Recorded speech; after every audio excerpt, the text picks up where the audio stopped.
Hello ladies and gentlemen, and welcome to round 6 of the ACC GT3 racing. This is tier 1 and we are tonight at Silverstone. You know, we have legendary corners, and tonight on one of the greatest tracks ever built, we will have some of the greatest sim racers battling out for what will be one of the endurance rounds. So this is 90 minutes of just, extremely good racing that we will see. A lot of the drivers are maybe also a little bit fatigued after well, they had a break last week, but in the weekend we also had the 9 hours of Le Castellet, so a lot of these drivers have been racing an endurance race. My name is Nick Domino, and I am joined in the box by John Watts. Good evening. So, John, what do you expect from the drivers out there tonight, as this will be not only a track that is so legendary, but also with the endurance round? Yeah, it's going to be interesting. Looking at the practice times beforehand, the Porsches, we've got a couple of Porsches that are looking very, very fast indeed. Yeah, they certainly seem to be the ones to watch at the moment in terms of being the fastest. But with it being an endurance round, tyre wear is going to play more of a factor than we would have expected, for a normal 60-minute race. So the Porsches could start to come a little bit unstuck on the back of that. And also, it's the UK, the weather is ever changing, and always quite a high percentage of rain. It's very sunny at the moment in qualifying, with nothing particularly looming, but 90 minutes in the UK on a Sunday is definitely enough time to possibly get some sort of variability in the weather, and so it's going to be interesting to see how this one pans out. But certainly for now, the Porsche is definitely looking like to be the ones to watch. Yeah, and it's funny that you mentioned the stuff about the tires. We did see when we had a last endurance race, even though it was raining, that the Porsches just really struggled on the tires. So when you get over that hour, they seem to just lose a lot of the grip and a lot of speed. So that is gonna be interesting. Also, another factor that we're having here today is that we are going into the evening. So as the race is going on, the temperature will fall, and it's going to be interesting to see what kind of stuff that will be, or what effect that will have on the drivers and the strategies and everything like that. Yeah, exactly. It's definitely going to affect the way that these tires perform, and it'll be interesting. There's a lot of factors these guys are going to have to take into account regarding how they set up their car. Do they set up the tire pressures so that they're at their optimal near the beginning of the stint? Because depending on when that transition starts to come into place, and at what point do they actually aim to effectively make their car the fastest. So there's definitely going to be a lot of strategy coming into this, and these guys choosing when they go to pit, how they set up their car to be faster either during the early stages or as we start to make our way into the night. And there's night racing isn't easy. This is a track that obviously is familiar to a lot of these guys, and us as well. But racing, even simulation in the darkness, can be very tricky indeed, and you do lose a lot of visual references, obviously, without the ability to feel the motion in the car that you would in real life. You rely so heavily on the visual cues that you have going around this circuit. So as we make our way into the night, it'll be interesting to see how these guys adapt to that, and if they manage to keep up the same level of pace and consistency that we'll expect to see from them in the dry. As we just saw, Kieran try to avoid another Porsche coming out of the pits. One thing that I have to mention as well is that the live timing is available on pitwall.live.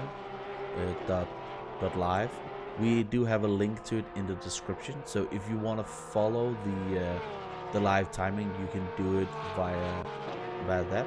It's a new program that we're trying out, still early beta, so if any of you guys have any tips and tricks to them of what you guys want to see there, please just leave it in the comments as well. We would love to give the feedback back. So good to see that, you know, AOR is also branching out, and we are getting new partners in, and getting a better experience in this particular in this game, because, you know, ACC is a little bit limited in some areas. So a driver that I want to talk about today is you know, one of the guys who I think is the most interesting at the top of the battle, because he's driving the Merc, is Black Gold. What do we think about him, as he's at the moment having issues again with his qualifying, not having set out a lap time yet? Yeah, he's definitely been one of my favourite drivers to watch so far in this season. He's quite often had some difficult races, had a very difficult race at Misano actually, after being involved in an incident with Darking. And but he performed incredibly well, made a hell of a comeback to come through the field to actually finish P2 in that race. And he's just always up there. The Mercedes, you know, up against these Porsches in the hands of so many talented Tier 1 drivers, it's not a car that you would expect to often be as competitive as it is. The Porsche, even despite the BOP changes, is definitely the still one of the trickiest, but in terms of outright raw pace, is one of the fastest that we have in the entire field. So the fact that Mercedes is always, you know, we can almost rely upon it being up there and putting up a fight. And you know, if we do start to see some rain today, that could start to actually really start to bring Black Gold Tour into contention. You know, the Porsche certainly is a tricky enough car to drive in the dry, and we've already stated about how it struggles with managing its tyres. But you start to get a bit of a slide in the wet in the Porsche, and it is definitely not a fun experience to try to save that, and it won't give you many chances before it completely lets go on you. Whereas the Mercedes, in that respect, may not be the most agile of cars, hasn't got the most sophisticated of aero packages, but it's a lot more predictable in wet weather. Its understeery characteristics are actually quite beneficial to allow you to be consistent in those sorts of conditions. So who knows, maybe British weather will start to benefit Black Gold Tour, and we might see that slightly garish looking Hello Kitty Mercedes challenging up at the front again.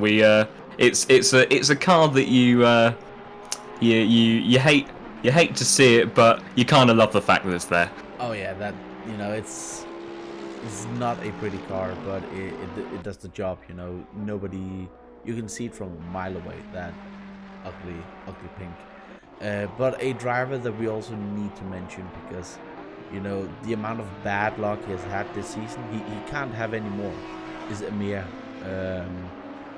You know, at the moment P2, he has had, what, I think 2 or 3 penalties already from the beginning of a race.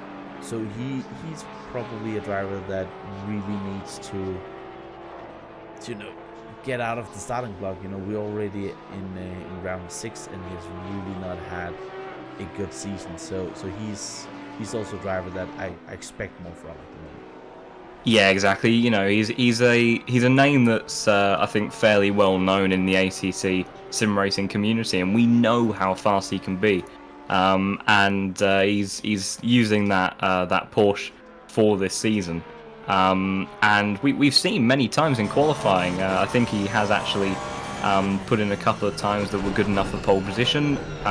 He's also quite often just been on the front row, just in that lead group. But like I say, so many times the race has either started or effectively been ended before it could even start, with penalties that he's carried over from previous events, or in the early stages of the race things have not gone the way that he would have liked. So he's definitely going to be someone that's wanting to make moves in the latter portion of his championship and really start to showcase the talent and speed that we know that he has. So he'll definitely be someone to keep an eye on. Oh, definitely, as we are just at the moment on board with Black Gold coming down Angus Road, just going into the last couple of corners, of course, corner ones and rFactor. I know a couple of them, just getting a bit wide there, but as we are getting into the last couple of corners, he really needs to get that lap down, as we've been talking about, and even though he had a great race at Misano where he pitted early and got it out there, he really needs to get this car going, and I think he's still on a lap, to be honest, from what I can see here. Another name that has decided to join us again is one of the streaming legends out there, Mr.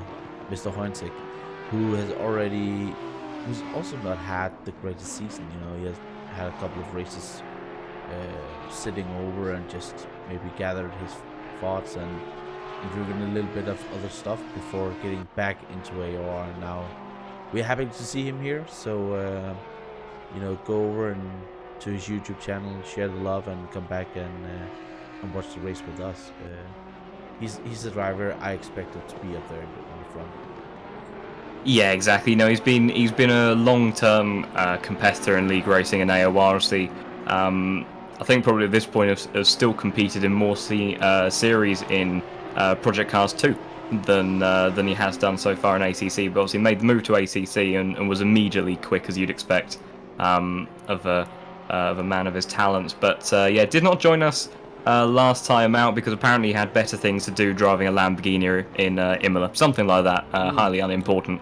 AOR really should have taken preference, but apparently it didn't take precedent on that week. But yeah, very fortunate to have him back. We did see him take part in the 9 Hours of Paul Ricard, where he put in a surprisingly good performance. It was, if for the people that didn't see, it was very heavy rain throughout the entire and radius just going off here into turn 1, and that's another lap gone completely into the bin from there.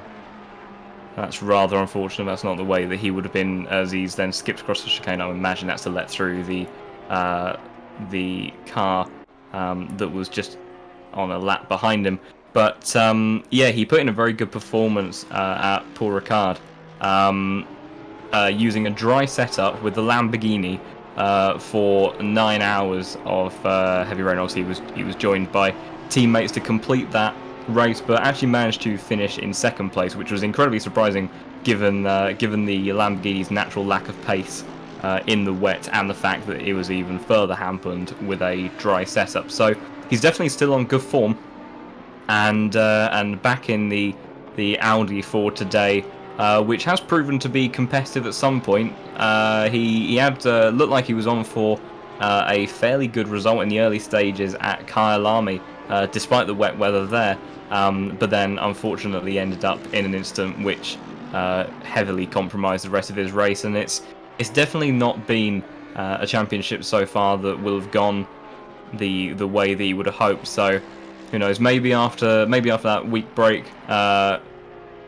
come to love the Audi again after a small amount of separation with it using the Lamborghini, both in real life and then in the endurance race on Saturday. See if he has managed to get the grips of that car again, and what sort of performance he'll be on for today. It's also the first time, I think, in a while that we've seen the Yas Heat drivers, his teammate Murphy, currently sitting in 5th position, putting that team in 5th and 6th respectively. And you know, overall, Murphy was actually leading the race at Kyalami up until the point that there was contact between him and another car. So these guys have definitely shown really good pace at times, but just the circumstances never seem to have played out in the way that they would have liked, obviously. So I think these guys, you know, starting in a decent sort of position, and depending on how tyre wear plays out for today's race, it is a bit of a longer race, and Silverstone puts a lot of stress on these tyres, a lot of high-speed corners that really do load up tyres. So who knows, the Audis over the course of a race distance might be able to start making some moves, and if luck goes more in their favour today, we might even see someone disrupting that currently Porsche locked out podium.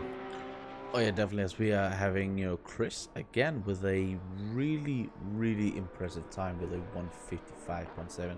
You know, very fast. With over almost half a second down to Monet. So that's quite a gap, you know. And then Emir, who is almost 7/10 slower. So quite a gap he's giving us here, and could be serve me right.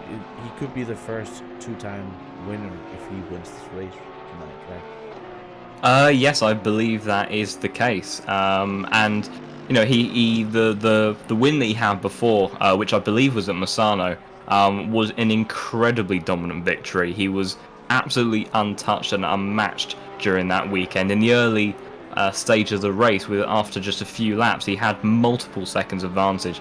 And of course, it did play into his favour that the contact between Goldsaw and Dalking for P2 did play out, which hampered both of their races and helped him further extend that gap. But there was no denying that Chris was absolutely in a different league on that day, and that will be qualifying over. And right now, he's certainly showing to be in that sort of league state with almost half a second advantage, purple in all three sectors, and being the only man to dip into the 55s.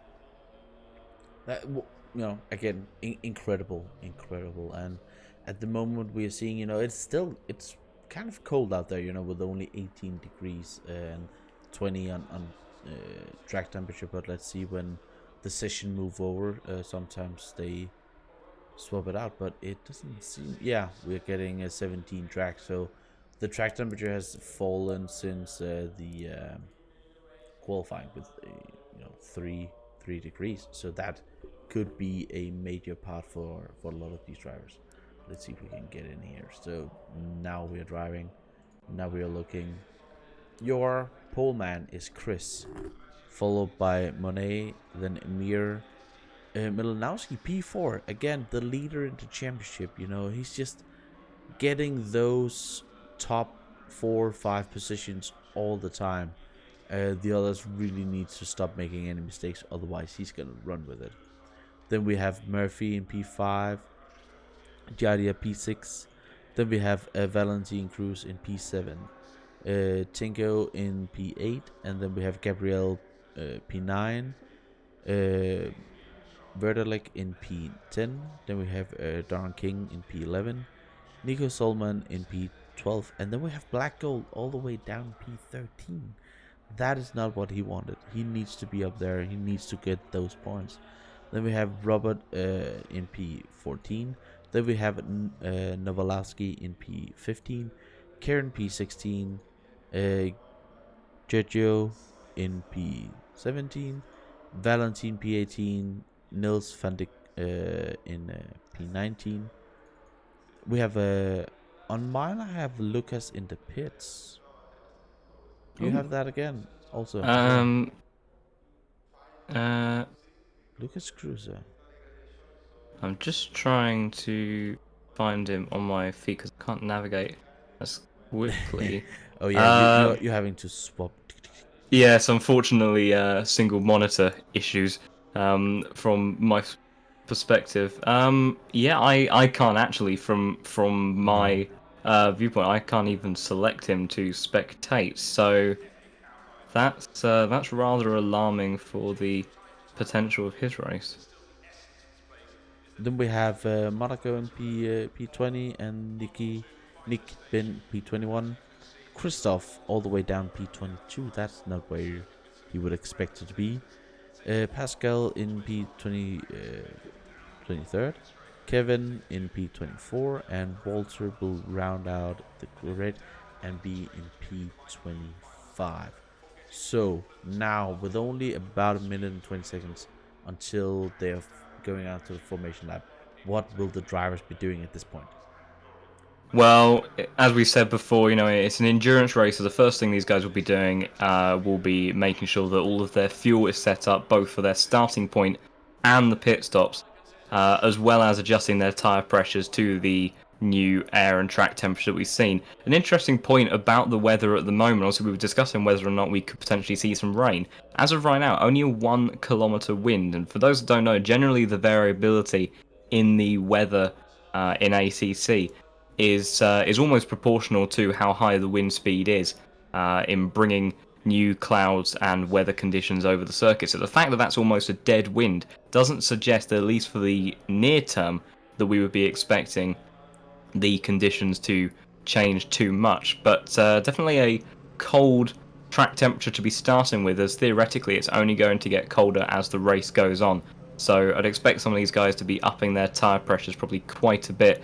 But the other thing that a lot of these guys will be doing in this point is they might even program different strategy modes into their pit stop selection process on the setup screen. So accounting for changes of the condition already, or whether or not they have stops where they're doing perhaps a double stint on tyres, or if they are looking to perhaps do a short stint and a long stint, or just leaving things to gamble depending on how the race plays out. So that's what they'll be getting ready at this point, obviously, now as they move away. All those things are locked in place, though, of course, in terms of pit strategy, you can still alter that when you're driving around. And I'd expect, given the low track temperature, these guys will be going to be warming their tyres up fairly furiously, so a lot of weaving, a lot of stopping and starting. Another tip for warming up your tyres, perhaps if you're new to ATC, is actually just riding the brake, because you generate heat in the brakes, that spreads to the hub, the rim, and then heats up the tyres. So if you're looking to try to blast some heat into the tyres sooner rather than later, then you can always do that, and I imagine that some of these guys might even be using that technique at the moment. So a lot of preparation going into this, and for an hour and a half on the time, you would expect nothing less. So it's going to be interesting to see how this one plays out. Oh yeah, definitely. As we are at the moment looking at the rear of Jadia, just having, you know, Valentine looking ahead of you, and he's definitely ready to bounce. It's the Porsches again, you know, we are having Porsches, and then, you know, a couple of Audis, then a Porsche, an Audi, then a couple more Porsches, and then a Ferrari in the mix. You know, so it's just, it's like, you know, every time we have, if you're building a sandwich, you know, the Porsche is just bread. You know, it's it's all there, and that is, you know, unfortunately down to it's just being the superior car. We hope that ACC will kind of make some changes, hopefully for us into the next season, so that we can get a little bit less of a Porsche Cup.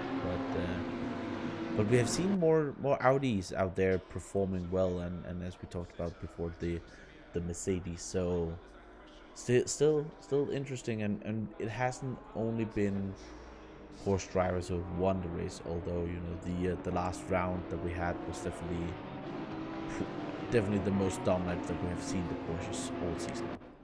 Yeah, exactly. Laguna Seca was a track that was fairly likely to be dominated by Porsches. We were hopeful for Black Goldsaw, as he was always around that kind of top pack, and it was still a very good result for him to get in the Mercedes, because the Laguna Seca is one of the single strongest tracks for the Porsche, and it, you know, given the amount that we have in this field, it was you would have to be a quite a risk taker in gambling if you were going to bet on any other cars taking the win, especially when it was a dry race throughout. That sort of sealed the deal. But yeah, no, absolutely. The number of Porsches in the top 10 is probably about how many you would have expected. But the one thing that we definitely weren't expecting was to see Black Goldsaw as far down as he is. And in terms of the championship, there's a stop and go penalty that's been handed out to the number 33, as that is Roberto Catran. And I'm not sure what he's been handed that. I'm guessing that's as a drive-through for Valentine in the 72 car, down 18th position as well. So I'm assuming these are perhaps penalties that are being handed out. Usually these get handed out during the starting grid, but just taking a bit longer than usual as the cars now line up to start. Exactly, as they're just coming out, and it is gonna be Chris who will decide when this race is gonna go green. He is now having control over this huge amount of thousand amount of horsepower right behind him, and everybody's ready to pounce for that Porsche when he's getting ready to start. They're keeping it going late, and everybody's packing up. Let's see, when will we be going green? And there's green. We are going green, and it's a good start. Ooh, Mooney start. Mooney is getting, you know, really pressing him and going onto the outside, and we're having a little bit of going off from Milanowski, and Amir is having not the greatest of start, but what a start for Raymond, just getting up there and taking that position all the way at the beginning, and we're having a little bit of a lazy camera work from the cameraman, and that is expected. But at the moment he has taken that position, and that is really important for the rest of the races. We've seen before that Chris just went off with it, and we're having a couple of guys also warming outside. Oh, it's gonna be tight. There's a little bit Chris just having a little bit of a look at big contact. Ooh, who has crashed? Who has crashed? No, there was just a small amount of contact on the exit of Stowe. Although, was there a crash further in the background? I didn't see anything appearing. Jardier and Valentine is still going side by side as they then head onto the start-finish straight. Not start-finish straight, actually, getting confused about the layout of this circuit from F1 configurations, but they're still side by side as they head up through right-hander, but I think Jardier's got the inside now. We're having a collision behind with Guillermo, and I think that was Tinko, and that... What a save, what a save. I think everyone just is still going strong. He's still on track. That was a real drift moment, and yeah, as you said, Jardier is still battling on here. Yeah, Darking also just getting that position. Went side by side with Tinko through that sequence of corners. Tinko now looking to try to come back. Darking is going to have to go to the inside to defend.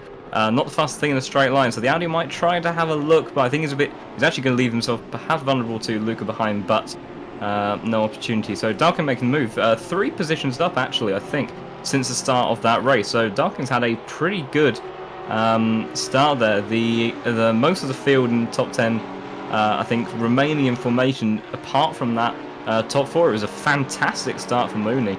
I noticed that just before we went green that Chris was a little bit further back, and the Mooney was actually fractionally ahead. So I'm assuming that everything was legitimate in terms of that start. There were no penalties handed out by the game, but Chris is already all over the back now of that portion. We'll be looking to try to reclaim that position as soon as possible and reinstate his first place position. Show that pace that we know. He's got a huge pace advantage in qualifying, but now he is behind another car, and he actually runs a little bit deep into Stowe. Won't be vulnerable to Malinowski behind, but he's got to make sure that he doesn't get too frustrated too early on. We're only 3 minutes into this race, still plenty of time to show that speed, and perhaps, you know, if he's starting to think that he's losing too much time in the dirty area of another car, we might even see him try to do an undercut, use that raw pace.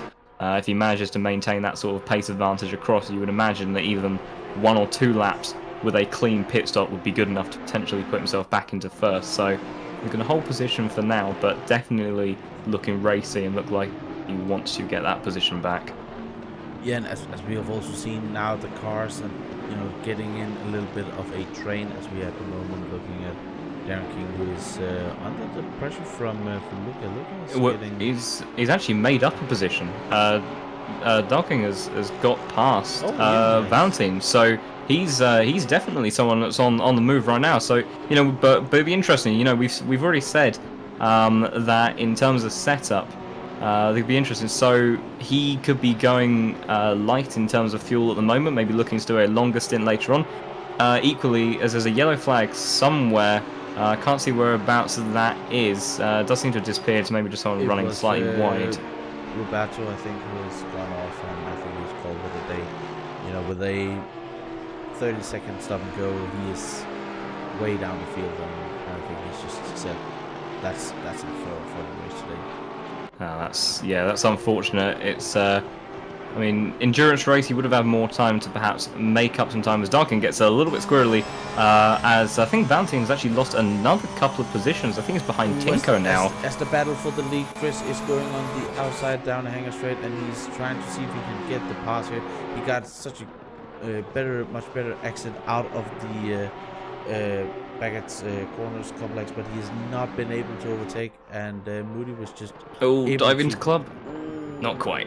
Just be careful, and he's really piling on the pressure, and he's just, you know, just looking and saying, hey, I'm still here at my nose. You know, when you make a mistake, I am ready to pounce, and he needs to get up there, because Malinowski is definitely, you know, close behind, and he wants to get a piece of this battle. And Amir, again, you know, we're having the top 4 of these Porsches trying to get a little bit of a gap down to Murphy, and Giadia, and Giadia is then in this battle with the Darren King and Valentine, as you pointed out before, that he's passed all of these. So really a driver on the move, and you know, it for a lot of these drivers, you know, they know who Giadia is. They know that, you know, it's a little bit good if I can overtake the YouTube guy. You know, it just gives a little bit of satisfaction. Yeah, absolutely, and you know, and but Darking and Jardier both very, very good friends, so you would imagine there'll be very good racing and respect between them. But yeah, Darking definitely the biggest mover in our top 10 so far on those first couple of laps. So track temperature and air temperature already has dropped a degree, so we're already starting to lose temperature. So whether or not Darking has those tyres in a really good working window at the moment, but depending on how quickly that temperature drops, we may see him start to fall off the pace a little bit later on. But certainly for now, he's looking very competitive in the Ferrari, which very good aerodynamically, and Silverstone a lot of high-speed corners. But it's also relies quite heavily on top speed, so not necessarily the fastest car down the straights, but being pulled along a little bit by Vittorio Jardier at the moment. The momentum does seem to have just slowed down slightly, but he's certainly keeping Jardier very honest, and like you say, up at the front, these top three guys, Amir starting to be left behind slightly, but Chris actually got a very good run out of that sequence of corners there. He might even be looking to go up the inside now as they go into the right-hander up the hill. Moon's going to try to keep it around the outside somehow. Guys. I've lost the camera shot, but he manages to just about hold that off. Malinowski is now going to have a look around Chris. Chris is still trying to find space. Amir's now having a look at Malinowski behind. Zvi's Porsche is absolutely going hell for leather at the moment.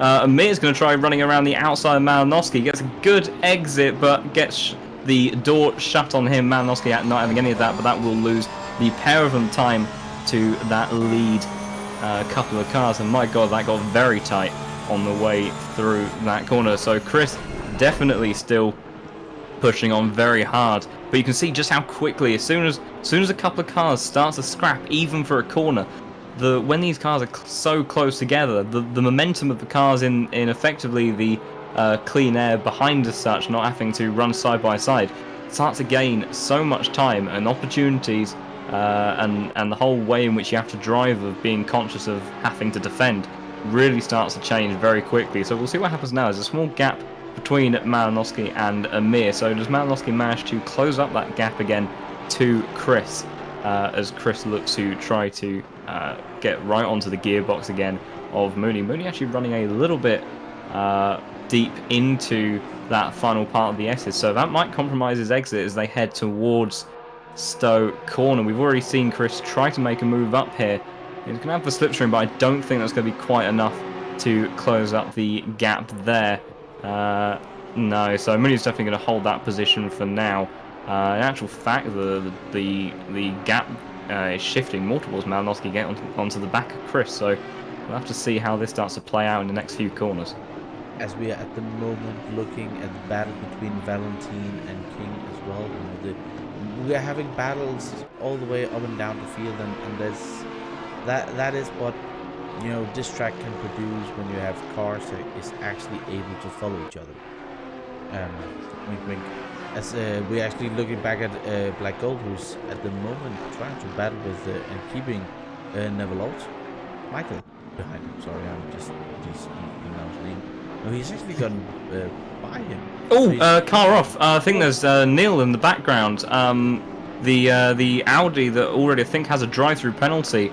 Yeah, lost it on the exit of the left-hander coming over the crest. I don't know if there was contact. I didn't see it clear enough, but with a drive-through penalty as well and falling to the back of the field minus Valentine in the 72 Audi, that's going to be a very difficult race for him to recover. He can still see cars ahead of him, but he's not too far away, but obviously a very disheartening thing to do this early on in the race, and that's just going to make this race that much more difficult for him. So not the way that he would have wanted that to have panned out. Oh, definitely not. And you know, the carrot of being able to see the cars at least are definitely what is you know, you still keep it alive as we are having a car off. We are having a car off at the moment. And who's that? It's one of the hundreds. I'm not sure, but I want to draw your attention to the battle for P6. Darkin got a really good exit out of the S's there and is right on the back of Jardier as they head towards Stowe Corner. Slipstream pulling that Ferrari along, but I think he's going to be a little bit too far back going into Stowe. Thinks about it, has a little look, but Jardier keeping his cool. Darking definitely making use of the track limits there on the exit of Stowe, trying to carry that momentum through. Has to be wary not to go too much offline with Chorus right on his gearbox, but just calmly defended there from Jardier, not really having to do too much in terms of varying in line. An interesting thing though, Black also up to P12 now, and has that from everything is going off. Everything is going off, and he's getting right back into where he were. And almost into the back of Jardier actually. Yeah. That's difficult. And will that give a slowdown in this particular game? So he won't get a slowdown. If anything, the game would have registered an advantage and given him a warning for corner cutting, and if you accumulate 4, then you will get a drive-through penalty. But yeah, slightly leery. Tinko actually having a look now on Chorus. That gap is going to close, and Tinko does wisely back out of that just before something horrible would have happened. But yeah, Black also went from being under pressure just a lap ago defending P13, and in all this battling seems to have managed to not only gap significantly the cars that he was fighting off, but is now starting to close up on this big train of Porsches, and will be looking to try to make his way into the top 10 and scoring some decent points, which if he wants to try to hold on to that position, he desperately needs to do. Devlin, and as we are just now looking into the battle for P1, this is an amazing fight. You know, I'm having a smile here. You know, 4 cars battling it out for the P1, and these drivers are extremely close. As we are just now looking ahead of Chris, you know, Chris is really piling on the pressure onto Rooney, but if he makes just a slight mistake, as he's going a little bit deep here, well, Jardier, sorry, defending from Darking into club. Darking got a really good exit out of Stowe, and was putting Jardier under pressure going into that chicane there. Didn't manage to make the move work. But those guys are still definitely dueling out as they come up through the right-hander. Looks like Darking's a bit further back, and he might be a bit more cautious this time. Obviously not wanting to replicate the mistake he made on the previous lap, so we'll have to hang back for now. But still, that fight definitely raging on, much like the one we have at the front. He's actually thinking about a move up the inside there. I think that was a little bit ambitious, and all he's actually done really is compromise this line out of there. And lost a bit of exit speed, and Chorus might think about having a move as we approach towards Luffield. Chorus going to be in that slipstream. Does he think about setting up the inside? No. He actually dropped a bit far back. Maybe a bit of extra downforce on that Porsche, because he really did not seem to close up much on in the slipstream. Either that or perhaps some damage that's making that car a bit more draggy. But yes, Darking definitely looked like he's got the pace advantage at the moment over Jardier, but currently not able to do anything about it. It looks like if you want to win this race, you need to be sitting in a Porsche. Ooh, as there's a battle, you know, Chris trying to go side by side into Maggots and Baggots, and he just, you know, decided that was probably not the best place to overtake, especially in a GT car. Running actually a bit wide there, that's not going to help him. And that is, you know, how much these cars are just pushing, and these drivers, you know, they're just having... Oh, sorry, Jardier and Darking just take a look further back. Darking actually went a bit wide through the S's, but has now got a much better run and opportunity on Jardier. Going to try and go around the outside of Stowe. I'm not sure he's going to be able to hang that out unless he uses even more extension of track, which he does, absolutely, but can't get a move done there. Jardier going to look to put it in the middle of the track. Does he? Darking getting right onto the back of his gearbox again, and unable to make the move through that sequence of corners. I think Jardier will have good enough exit speed out of there to remain unchallenged as they run back up the hill. But yes, Darking always closing up in that section, reusing the high-speed cornering performance of that Ferrari to his advantage through the S's to close up the gap, but then constantly unable to do anything further. And although it's slow He's progress. going on the inside, and there's a little bit of contact. He's trying to go on the inside, and then, ooh, that was close. That was really close. And King now really compromised, coming down the straights, and Valentine now he needs to make a move, and he's going on the inside. And let's see if we can outbrake him. In it's not a heavy braking zone; it's long left corner, and he's not made that move stick. But King just trying to see if he could sneak it up on the inside there. Yeah, we've seen this, and it hasn't always paid off. You know, he made contact. I think possibly last time out, Laguna Seca, but he's definitely made contact with Black Goldsword before at the at Misano, and quite often seems to have really good race pace, but just sometimes puts himself in positions where he makes contact with another driver. So hopefully these guys will keep it clean. Right as he sent it, I actually was just looking slightly further back and was seeing the progress Black Goldsword have made on closing the gap down onto this lead group. So in terms of race pace, Black Goldsword definitely looking that bit more competitive than he was. Obviously not in that lead train of cars that we have at the front of that top four, but does seem to be making progress slowly but surely in closing up on these Porsches. And with only 17 minutes of this race having passed, there's still a lot of time for him to use that to try and work his way up the order and minimise the damage to the championship rivals that he has currently dueling out at the front. Well, not exactly a duel, but just a out-and-out four-way fight for that win. Yeah, this is just a rumble.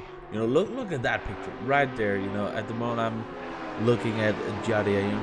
You can see from Giadia, you can just see King, Valentine, Tino, Lucas, Nico Solman, and then Black Shaw, you know, all the way down to P12, just being within half a second of each other, and these drivers actually being able to follow each other and battle it all out. This is amazing racing, you know, and this is an endurance race, guys. You know, you still have, as you said before, over an hour and 12 minutes to go. So, you know, are these drivers maybe all of them using a little bit too much of the tires at this point? Well, we'll have to see, because maybe as a Mir, I just saw pay no attention to the white line as they went through. Just that kink on the old for the old start-finish straight, but I think actually the current start-finish straight in this layout. I think that is Woodcut just completely cut the inside of that corner. I think he can get away with running a little bit to the inside, but that might have been a bit too ambitious, so he'll have to keep an eye on that if he wants to avoid getting another penalty, as though he has actually got quite a good run onto onto Malinowski at the moment. I don't think he's going to be able to do too much about it, because Malinowski getting the toe off Chris at the front, and indeed Amir just having a whole position for now. But in reference to what you're saying about the tyres, you know, that could well be a factor. These guys are running very close together at the moment and seem to be keeping everything under control. Haven't seen any big Larry moments, so they certainly haven't taken anything extra out of tyres that they didn't necessarily need to do. But in terms of how hard they might be pushing, you know, you do tend to scrub off a bit more on the front tyres when you're following. As Amir actually might have dive up the inside. He's trying to do what Darking did, was a lot more alongside, and he will actually get the move done. So that was a very, very opportunistic move. Malinowski almost pushing him through as they head towards the Wellington Straight. Malinowski going to follow in that slipstream, see if he can get a run back onto him. He will go to the outside. I'm not sure if that's going to particularly pay off. Amir will cover the inside and will hold that position as they go through Luffield. So a very, very opportunistic move from Amir there, and I'm pretty sure that is the first overtake of the entire season that we have seen Amir make, because most of the time it has either been a non-race participation through retiring early, or there's been unfortunate contact with another car. So fantastic stuff. Malinowski actually runs a little bit wide, pushing maybe a bit too hard to try to reclaim that position, and he might be thinking, you can see Chris ahead of him, obviously not in the lead at the moment, but his championship rival ahead of him. He might just want to back off now, use Amir to maybe close up that gap, especially if Mooney and Chris start battling again. It will bring all of these 4 cars back together very quickly. And but for now, very good stuff from Amir then. And just looking back, this battle for P6 still raging on. Ducking and Judge just gapping a little bit to that group behind. As Tinko and I think, is that Chorus going side by side through Stowe. Chorus holding it around the outside. Tinko's going to have another go as they go into club, trying to go around the outside. You can sometimes make this work if the other guy will give you the space, but he doesn't manage to quite keep alongside enough there. But who does that bring into contention again? Black Goldsaw just minding his business, closing up the gap when opportunities start to arrive, and really hoping for probably some freebie positions from these guys. And he'll be rubbing his hands together, seeing these guys battle, hoping that then he can get something good out of it to minimise the damage that he's going to suffer in the championship today. In terms of the people that he needs to worry about in the championship, Esser actually isn't here today, who is his next nearest rival, but we do have Chorus, who we saw very heavily defending that 8th place position at the moment. So in terms of losses, as Tinko is actually going to have another look at the inside. That's a bit more commitment this time round. Can Chorus hang it around the outside? He will have the inside for Luffield, but I think that gap's going to disappear very swiftly, which it does, and Tinko will take the position through that sequence of corners as Chorus actually comes into the pit. So that is a very early pit stop. We're only barely over 20 minutes going into the race, and that's already a pit stop. So I'm surprised to see someone coming in this early. I don't think Chorus had any damage to repair. That he can go to the end here, right? I think the Porsches do have, I think it's 75 minutes worth of fuel. Well, so I do believe that he can go to the end on fuel right now, but it's gonna be close. As we see the battle with Chris actually getting closer and closer to Mooney, and this battle has kind of gone down from... Oh, sorry, Black Goldsaw looking to make a move on Luca Vitalik actually for P9, going around the outside of Stowe. That was incredible stuff from Black Goldsaw. I'm not sure how he managed to find the grip in that Mercedes to make that one work. Luca being very fair to not just run him off the circuit. Maybe tempting given the amount of runoff, but once again, that Hello Kitty Mercedes, as horrific as it is to look at, making its way further up the field and making us smile when we see moves like that. That was a fantastic bit of overtaking from him. Yeah, the kitty got close. He is he's battling way up there, and you know, it's amazing to see such moves. And you know, he needs to close gap as he's just actually getting trying to see if he can get back at him at the moment. I've seen going on board a little bit. He's having quite a bit of understanding in that Mercedes. He should not be up there fighting, especially now going a little further up. And you know, these drivers at the moment are just at the top. If anybody is thinking about why are there so many Porsches in here, it's simply because if you're not really in a Porsche, you're not really in the championship, kind of. Unless you're in a Hello Kitty Mercedes. Unless you're in a Hello Kitty Mercedes, and that's as Lucas getting into the pit again. I think the Forget to Warm Up Racing team might have had this strategy being, you know, the same as his teammates, so they know something that probably the other guys do not know. Yeah, that's an interesting call. So this is definitely deliberate, like you say, between those teammates. They've obviously worked something out, and do they think that the advantage of being out of the traffic, maybe fueling all the way up until the end, as there's a yellow flag somewhere. That is Gabriel. Yeah, Gabrielli has gone off at Cop's Corner, I think that is. I'm not sure if there was contact involved in that, but seeing perhaps a bit of damage to the front of that car as well. Yeah, that bonnet, as he then skips the entirety of the S's, because who really needs to follow the path of the track anyway. But the bonnet of that car, as he then takes another variation of line, so I wouldn't be surprised if he retires that car, because he really does not look like he's in the mood to finish this race, as he then comes to a stop on the Where's the battle for P1? Moody is trying to defend from Chris coming into the corner, but he's seen quite a few attempts on overtakes here, but Moody definitely defended all the way through and knew that Chris would take that going down the straight, still defending on the inside, trying to see, if you want to go. Oh, there's contact there. Oh, Chris barely managing to hang on to the car there. That was very very close to being the end of what had been such a clean fight up until now. Chris flashing his lights a little bit in anger. I'm not really sure there's anything that Mooney did wrong there. Mooney just held his line on the inside, and I think Chris, Mooney actually then flashing his lights in response. Obviously, Chris can't see that, but Chris, yeah, I think that was just a bit too aggressive. Maybe, it's been 25 minutes now, and he's been staring at the gearbox of that Porsche ahead of him. Going off track, as Emir's going off track and getting back into that bad, but yeah, I agree with you there. I don't see Moody doing anything wrong in that particular battle. I think that Chris just turned in a bit too aggressive. Yeah, I think so. That was I think that was a bit silly, actually, from Chris there. Looking back to P6, Darking still right on the gearbox of Jardier, showing his nose up the inside, but not looking to make any sort of form of moves.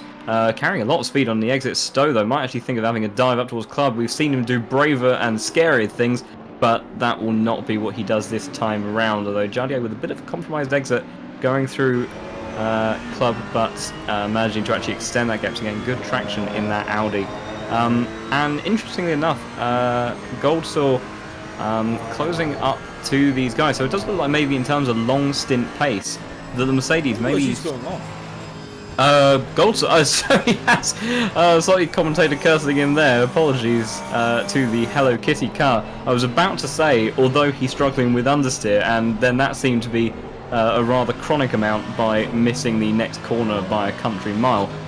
So that will give him some work to do if he wants to try to get onto the back of that train of cars again. But for the most part, putting in quite a clean and decent performance so far. There's a little bit of a battle going on for P10 at the moment between Monaco and Giorgio, but doesn't look like there's going to be anything happening there for now. So I think our closest fight might still be for the lead at the moment in terms of critical positions. There's a yellow flag, there's a car that's just retired to the pits. I saw the marker come up on the map and then disappear from the track. So I'm not sure exactly who that was. It might be Valentine. We are having Valentine pits. He's been after that, drive through. He's not really gotten up to pace. So I think he might have been calling it a day.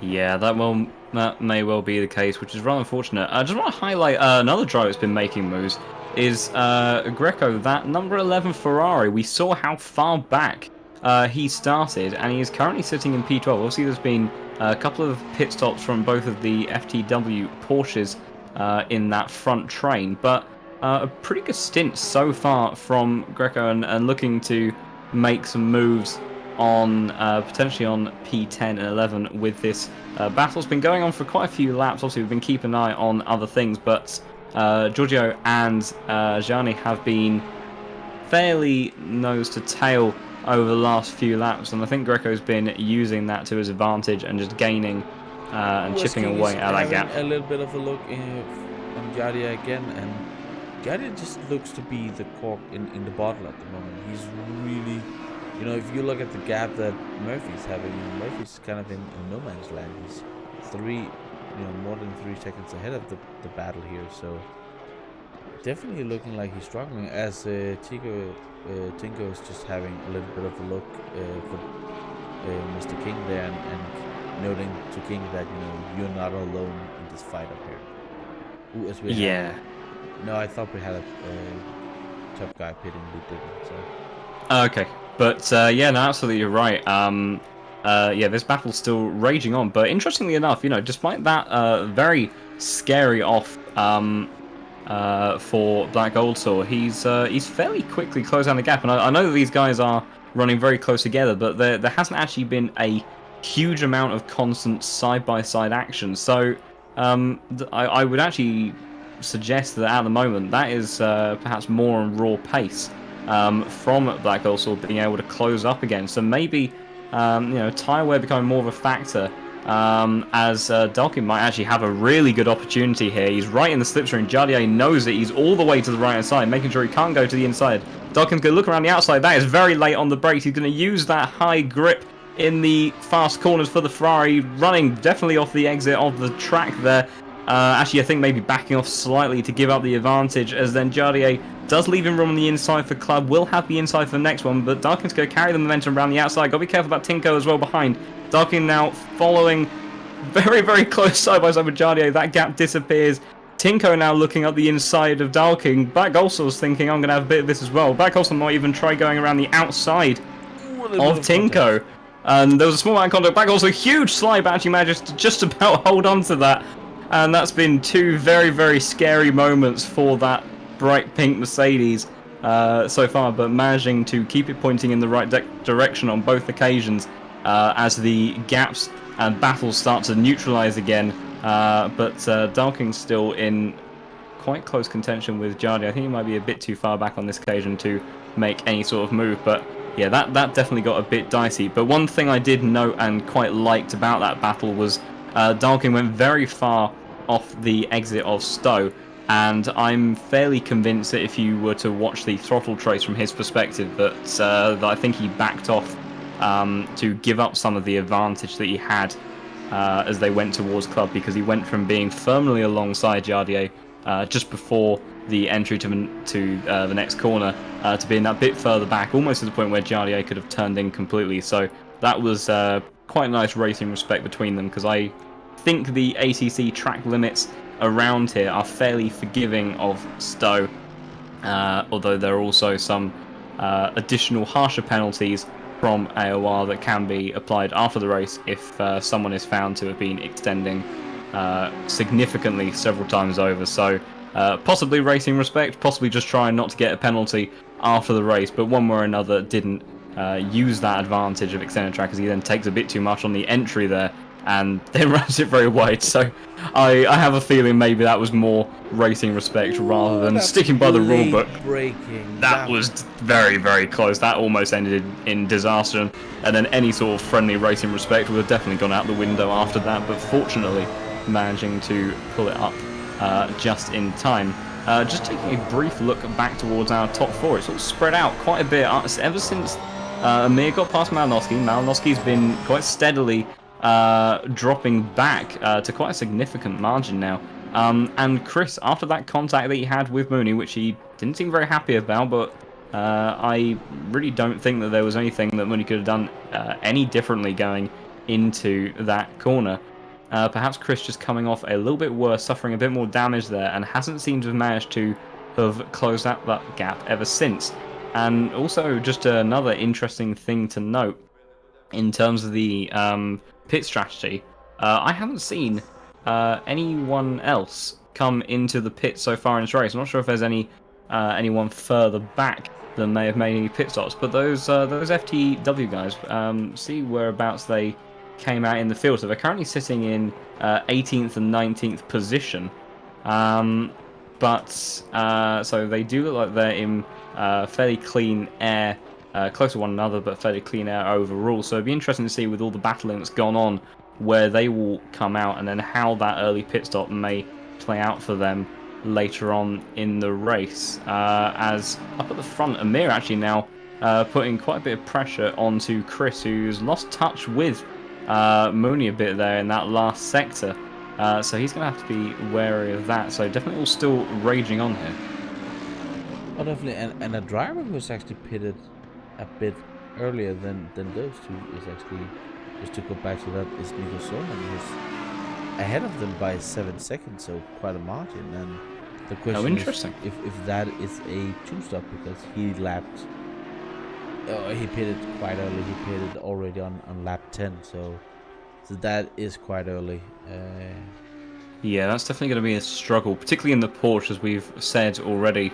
That the Porsche does struggle in its tyres a bit more than some of these other cars, so that that car might start to become a little bit leery if he tries running it all the way to the end of the race. Another thing actually to note in terms of that early pit stop from Chorus and Vitalik for the FTW guys is that the Porsche generally ends up being a much more stable car when you have more fuel in it. It starts to lose some of that twitchiness that you otherwise have and become a bit more of a neutral, well-balanced car. So it could be that in their mind that their setup is not particularly good on light fuel. So they may have fueled up light at the beginning and then have fueled up very long to try and use that up until the end of the race with a car that will be good during this middle portion and potentially make up some time and positions purely through strategy alone. So it's definitely going to be interesting to keep an eye on how this plays out. And I'm also noticing a few more lights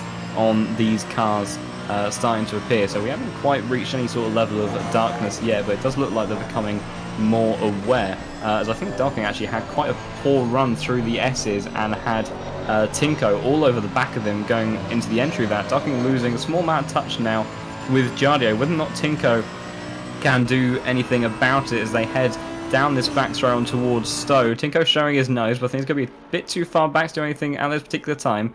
And Goldsaw just behind them in that Mercedes, biding his time as Tinko might actually have a look to go around the outside into Club Corner. Starking holding to that inside line, leaving not exactly amount of room, but Goldsaw now sticking his nose up. That's going to be very tight as they run onto the start-finish straight. The old start-finish straight, sorry, still the wrong one. But Black also won't actually be able to hold that momentum as they go through into the right-hander. Whether or not he thinks of sending up the inside here, which he doesn't, that gives Darking a little bit of a breather for now, and will reduce the effect from the toe that Tinko gets. But I think Black also actually got quite an awkward line through there. He went to carry a bit more speed at the apex, but was met with a face full of Audi and couldn't carry that through. Whereas Tinko got a very good exit to carry that momentum down the back straight, so going to neutralise any opportunity in the short term. But these guys starting to spread out a little bit, and Jardio, for I think the first time in over half an hour's worth of racing, has actually managed to get a little bit of a gap as Goldsaw then actually comes into pits. That looked like it was quite a late call. Steering input looked a little bit leery there, so he's going to be coming into the pits now, and I imagine that will be just to run it straight to the end. So it'd be interesting to see where he comes out relative to the FTW cars in 18th and 19th position at the moment. So they have been running effectively in completely clean air, and obviously Solomon as well, for about the last 20 minutes, I think, if I recall correctly, of when they came into the pits. So that's quite a few laps where those guys on fresh tyres and potentially more balanced and friendly to drive Porsche would have potentially been able to make up some time. Just as a battle further back for P11, Gianni getting very, very feisty behind Greco, who does seem to have managed to have got past him. So it was Giorgio and Gianni that were fighting out between themselves, and at some point Greco has managed to get the pass made. I doubt that was very too long ago, considering as we are having a battle between actually P12, P13, P14 with Pascal and Kevin Mills being really tight, and those two were almost having contact, but still a close battle here. And then we have Michael behind them. He's not having the greatest of races here, not to say anything about that, but one thing that I just want to point out right now is, where do I have Black Gold? Black Gold is actually quite far behind the two Porsches of the FTW Racing. So at the moment it looks like they have done the correct thing and have gotten this big gap that we did not see before the pit stops. Black Gold was just right behind that fighting battle up there, as Darren King is coming into the pits. I think we are now seeing the pit stops for the drivers. They are now, well into the safety points of being able to go to the end of the race. As you know, the sun is getting lower, and the shadows are getting longer and the commentators' jokes are getting worse. You know, that's how it all goes. You know, when we've been driving a little bit, as the Tinko is definitely seems to lose the contact with the idea out there. A guy who is just completely, you know, if you think, what does loneliness look in a race car, look at Murphy at the moment. He's just, you know, nobody in front, nobody behind. He's just cruising out there and has not really had any issues the whole race. And sometimes these races are the ones that, you know, when you look back at it, they might not be the funniest, but they're definitely the ones that will give you the most amount of points for in the championship. As actually King is coming out right behind the two FTW drivers as well, so not really, he's lost positions to both of them, so he has, but also the Mercedes Black Gold Tour is actually very far back, so I'm surprised by that, really, that you would have thought on the fresh tyres, seeing how powerful this undercut has been for those 3 Porsches, if you include Solman into that equation as well, which, you know, we can't rule out the fact that Solman is come out significantly further ahead than these FTW cars, so we'll see how that sort of pace continues potentially as the race goes on. But Black also then losing out a lot of time in the pits, so I'm slightly confused. I didn't see him have a poor pit stop when I watched him go into the box, so I don't know exactly how he could have lost so much time, although potentially we have seen him actually make a bit of contact on a couple of occasions, so that could have been for repairing damage actually, so that might explain it. So it'll be interesting to see if he can close up that gap again, but it does look like at the end of the stint that the Mercedes does start to become more of a competitive car, and considering how early on these Porsches have pitted, the Mercedes could actually potentially come definitely into play, as Giorgio and Monaco are also in the pits, as well as Greco and Murphy in terms of our front runners, as Amir has just left the pits. So I think that is all of our pit stops. There's a battle for P6 still raging on between Kevin and Pasquale. Has been going for quite a while now. Kevin has made quite a good amount of progress through the field, a bit like Greco. Started very far back. I think Kevin actually starting even further back than Greco did. And he might even be able to use the power of that Mercedes now, as Nowakowski behind goes very wide. The Mercedes now looking up the inside as they head towards the right-hander. Minotti giving the space, actually running a bit too wide. Nowakowski to say thank you very much. Gets the position on him, might even try to get the position onto the Mercedes, running it around the outside, but the gap is going to close. Does he have a dive up the inside? He thinks about it, but he won't be able to pull that one off. So Kevin eventually getting past. Nowakowski flashing his lights, maybe slightly in frustration for the door being shot on him, but the big loser in all of that was Minotti, who did look like he was struggling for quite a while, but eventually could not hold that position any longer, so maybe the tyres now completely having faded on that car. It'd be interesting if he pits on the back of that lap.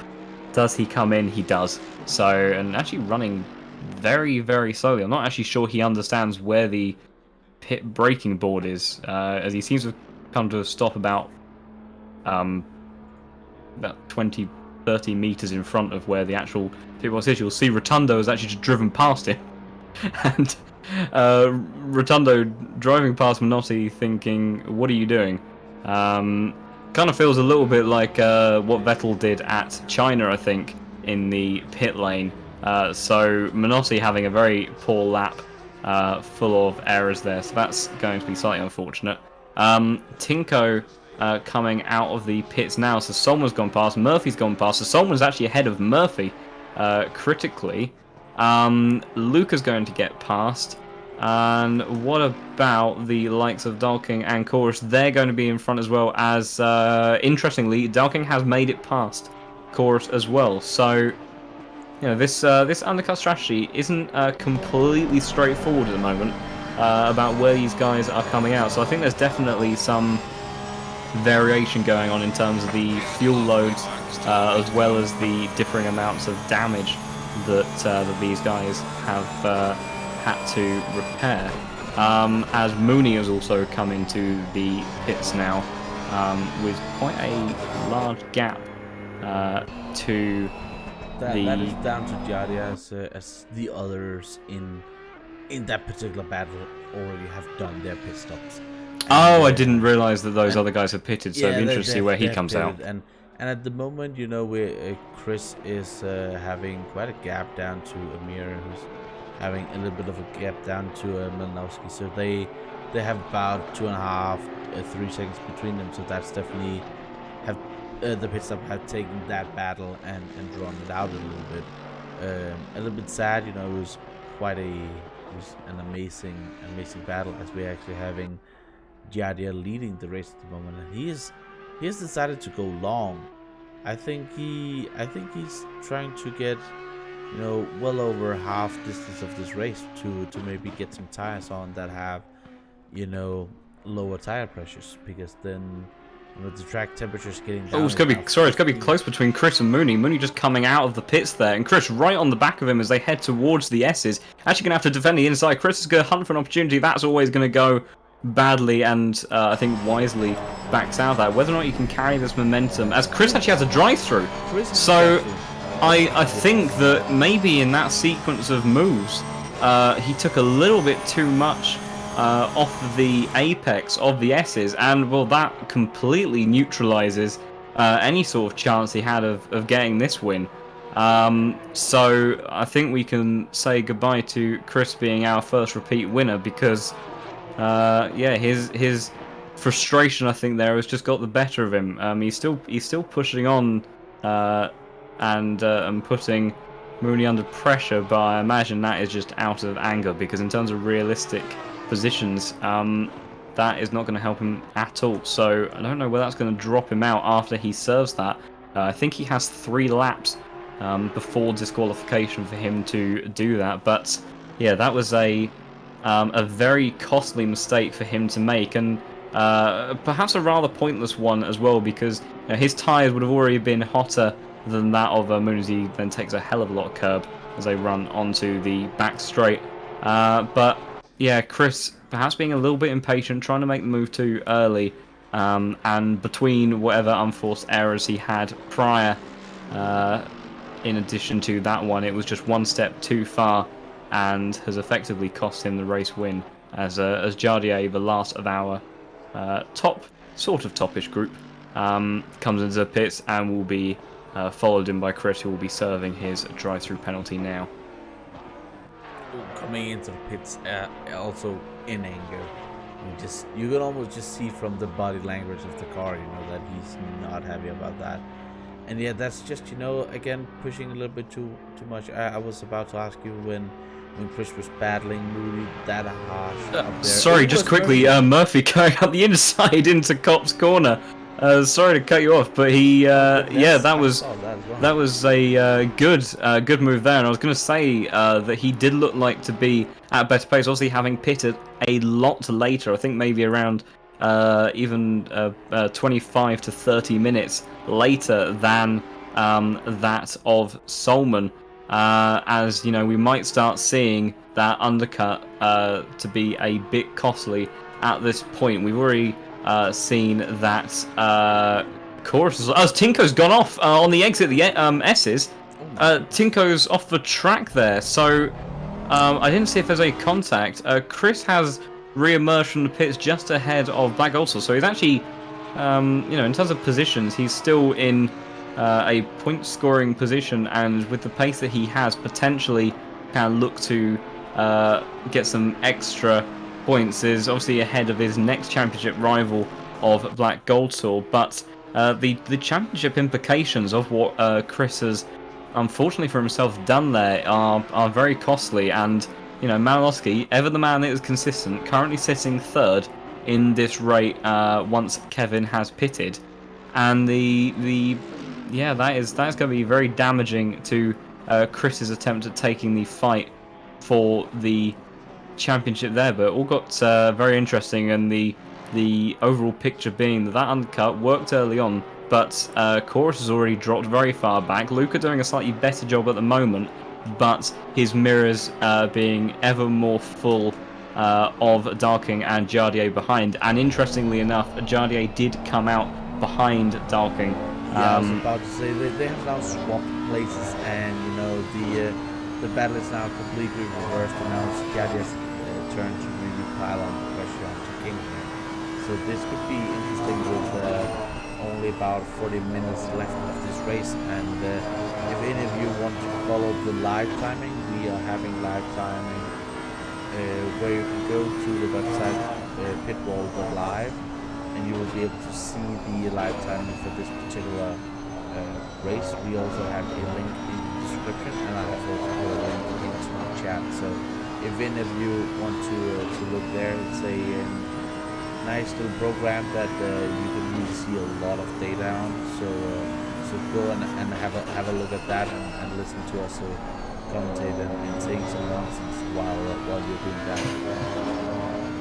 Yeah, well, we try to as best possible keep it to accurate information, but sometimes the data will clarify any stupid things that we say.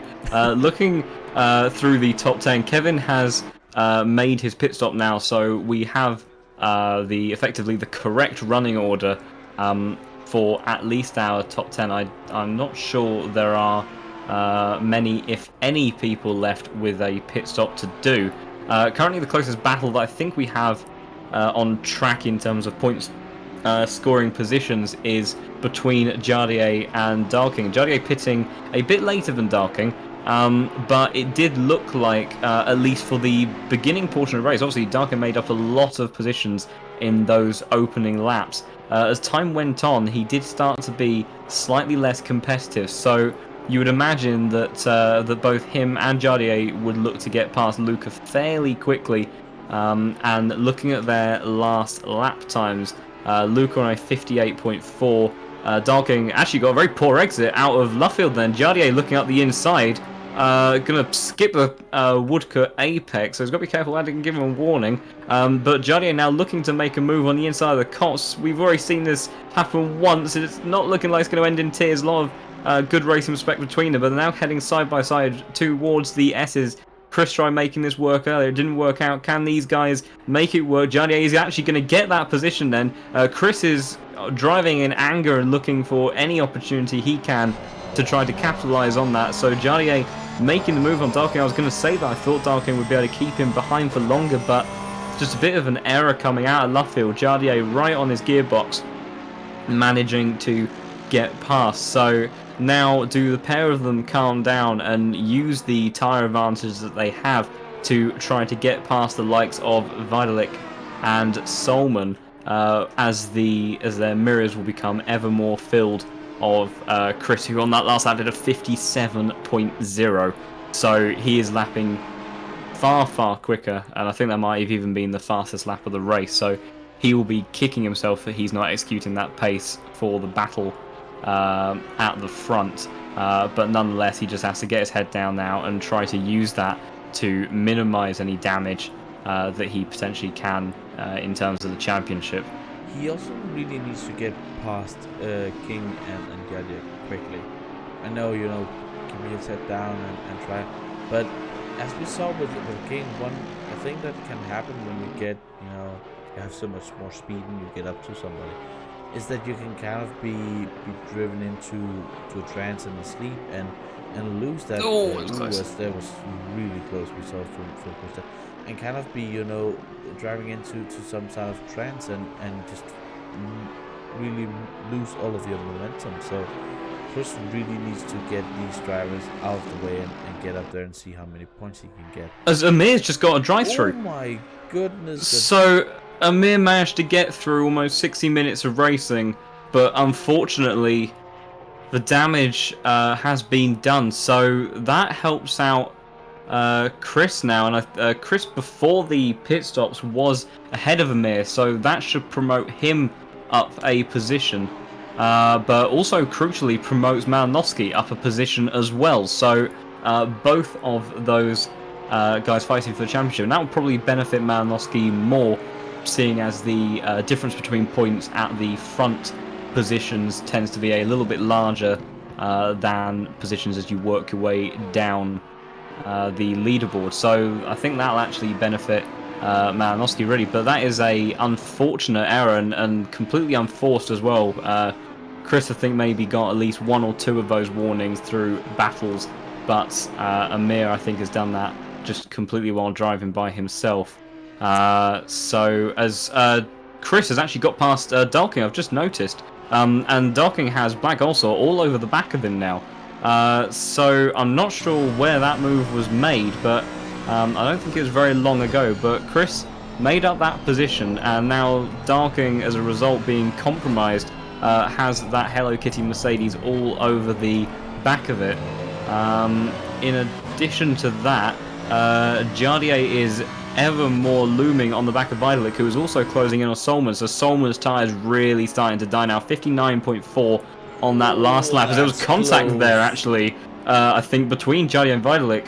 Jardier actually backing off very respectfully, so did get into the back of Luca there just a little bit as they headed towards that corner at the end of the back straight, flashing his lights, I think, as an apology, if nothing else, and did actually back off to allow Luca to keep the position. So nice to still see respect between these guys, but what that did do was allow Solman just to breathe for a short time. I don't think it's going to last very long, but it did put these guys right into the clutches of Chris, who we know will be pushing on very hard to, as he gets a very big slide in the middle of the S's, actually manages to hold on to it. So he is leaving nothing on the table. I suppose his corner cutting warnings effectively has been reset after serving that drive-through. Jardier now actually looking to make the run as he thinks about the inside, then is going to dart to the outside. Good try running it around the outside.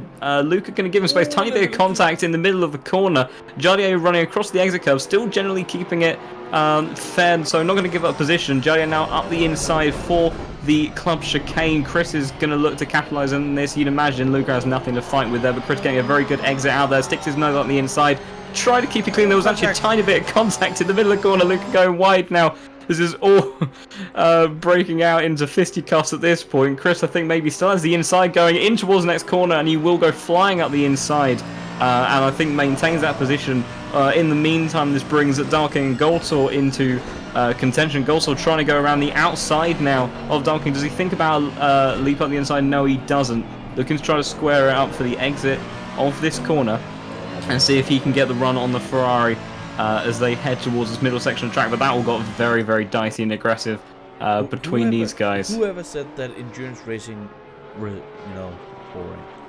Oh my goodness, these drivers are just pushing, and different, tire strategies and fuel strategies, and as Black Gold was just really close to get his nose full of a Ferrari there. Yeah, Darking went a bit wide there. We're seeing these close battling at the beginning, and different strategies really playing out here, as Vitalik is definitely looking like he's struggling out there, and Jardier is getting closer and closer to Solman as well. So yeah, as you talked about there, Solman put these tires on lap 10.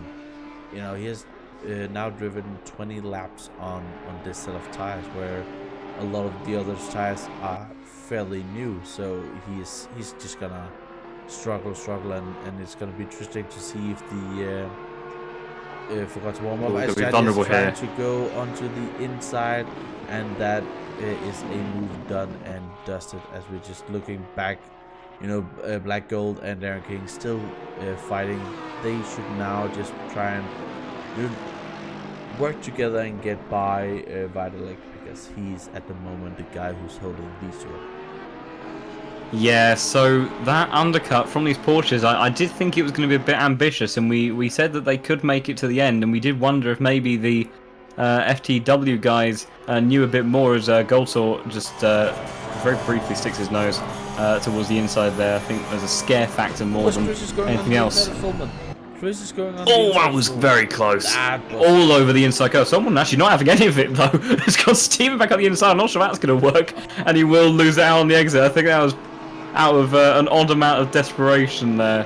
than anything else. So and while that was going on, Black Shark got past Darren King as well. Could oh, he you did. guys maybe just decide to move, make these amazing overtakes one at a time so we can actually watch them? Speaking of which, someone's gone very wide now, so he might even have to do a second stop at this rate. He has no pace. Even Vitalik now, who also on that very early pit stop strategy, but not as steeply and aggressively early as Solman's was, has made the move on his Porsche compatriot. Solman very close on the back of him. I don't think he will try fighting this as they head towards Copse Corner, but the man that will try fighting it will be Black Gold, so I imagine carrying a lot more momentum. Right in front of these guys. Sorry to... Oh, Black Gold Sword, sorry, yeah, darting out. It's all kicking off. Even the commentators are fighting. There's contact on the inside of the S's. Gold Sword has hit Solman. We've seen incidents happen there already.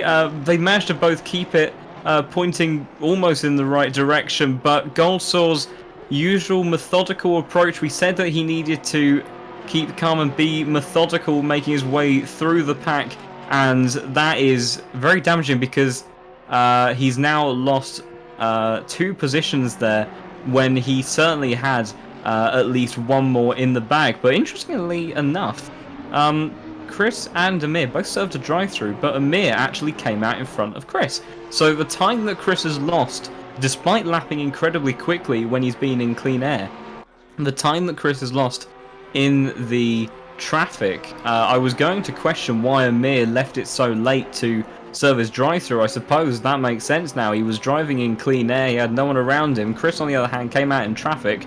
Amir gambled on that being the case, and as such, he's actually managed to get in front of him. So, although Jardier, you would have to assume, would be an easier target perhaps for these guys to get past due to the pace difference, so they won't be making it easy for them, of course. But Amir is definitely going to be a more difficult target, and I would say that both Chris and Amir are rather instinctive and aggressive drivers, so it could be quite an interesting duel between 2 of them. But yeah, that contact with between Black Gold Soul and Solm was very unfortunate and also very costly. But what that has done overall, after all that has played out, is that as of right now, Mr. Murphy, who has had that incredibly lonely race, as we've already said, currently sitting in 3rd position with quite a margin. So he's quite lonely out there. Exactly, he's kept his nose clean. He's pushed when he's had to. He's negotiated his way past a couple of cars after the pit stops, but he's just kept himself on the black stuff, and that has certainly played out well for him. And I imagine that Jardier might not be able to hold on to these positions for himself, but with a bit of extra motivation, I'll try and hold these guys back behind him for long enough such that they don't get a chance of nabbing that P3 away from Murphy. I think with the gap that there is at the moment, it would be a little bit of a difficult ask anyway. You combine the fact that you would imagine that Chris is going to be all over the back of Amir as well, even if they do both get past Jardier. So if it stays as it is right now, Eddie might be Eddie. That's a rather unfortunate mistake of the commentator thinking E. Murphy is Eddie Murphy, but Murphy.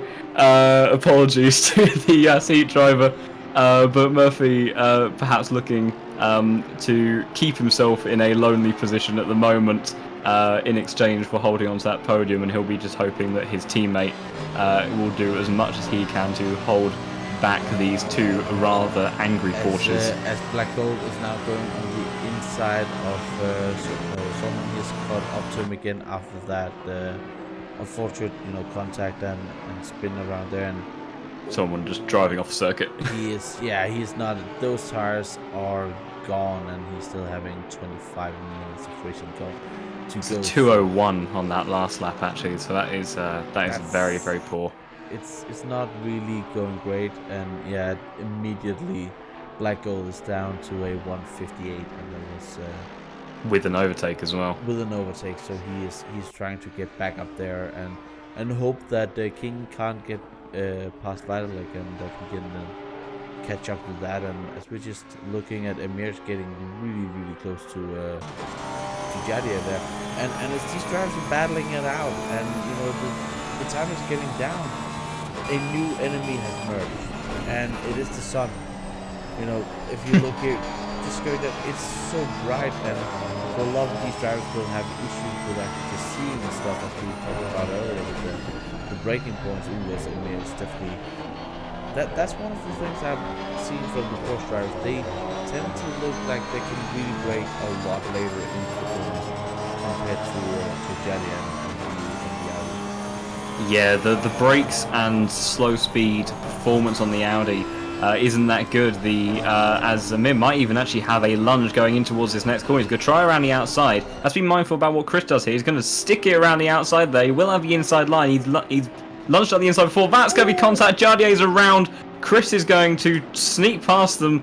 And that was unfortunately just Amir again getting himself involved in an incident. Jardier going all the way down to 9th position now behind Black Goldsaw, a victim again of contact from another driver, and the man that will be very happy about that will be Chris, because with 25 minutes to go he has been unleashed with no cars ahead of him, and a probably rather nervous Murphy now in 3rd position. And I think, you know, if after this has all played out, if Chris could manage to come out of this with a podium despite serving a drive-through, I'm sure that he would be at least somewhat satisfied in the result, albeit with a high level of frustration. But very bad mistake. That is a big task. He has about 9-8 seconds between, so that is gonna be a big ask. And again, if anybody watching the stream wants to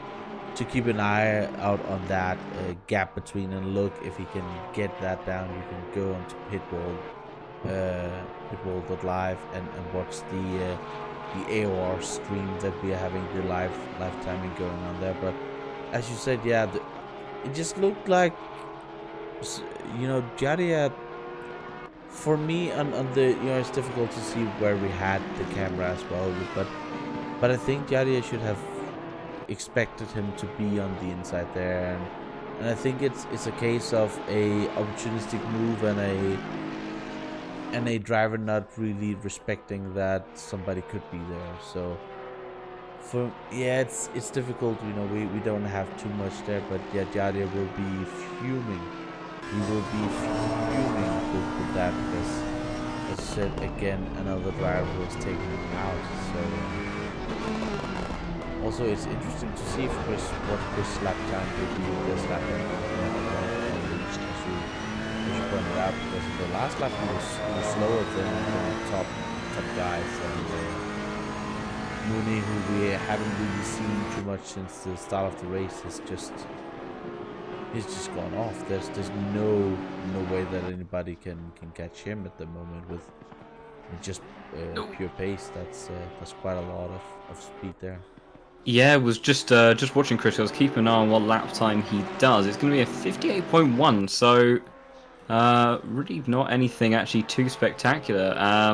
4/10 up on Murphy, but if he wants any chance of making up that gap to the Audi driver, it needs to be significantly better than that. Mooney actually, I think, being the driver that is lapping fastest at the moment, except for one man, and would you believe it, it's the Hello Kitty Mercedes of Black Goldsaw, who's actually currently the only driver that I can find that's in the 157s at the moment. So despite the contact that he had with Solman, and I imagine if he's doing that sort of lap times now with whatever damage he's suffering, he must be very frustrated, because if it wasn't for that, with all the carnage that we've had, you know, he's found himself getting past Jardier for free on the back of that. He was ahead of Dalking. You would have expected him to make light work of Luka Vidalik as well. And with 20 minutes on the clock, he might even still be able to reclaim those positions. But yeah, Chris not exactly running away as quickly as I anticipated. He looked like he was very fast early on, but maybe that's just the nature of whatever setup he has on that car. We saw at the very early stages of the race that he was all over the gearbox of Mooney up until the point that it resulted in contact. He was able to then close that gap again after having done the undercut, but then he cost himself the position with a drive-through penalty. But as the race has gone on, it just looks like he becomes that little bit less competitive. So it's certainly not played out in the way that he would have wanted in terms of car setup. It looks like he was almost going for a Red Bull Golden Era for Sebastian Vettel's strategy of start in pole position, lead from the front, drive away into the distance, and essentially replicate what he did at Misano and remain unchallenged. But that is not the way it's played out today. But certainly the guy that seems to be on the move the most at the moment, I would say, is Black Alter, as he has closed up that gap to Darkin once again. And you would imagine that Luca must be really starting to suffer now on those tyres in front of these two.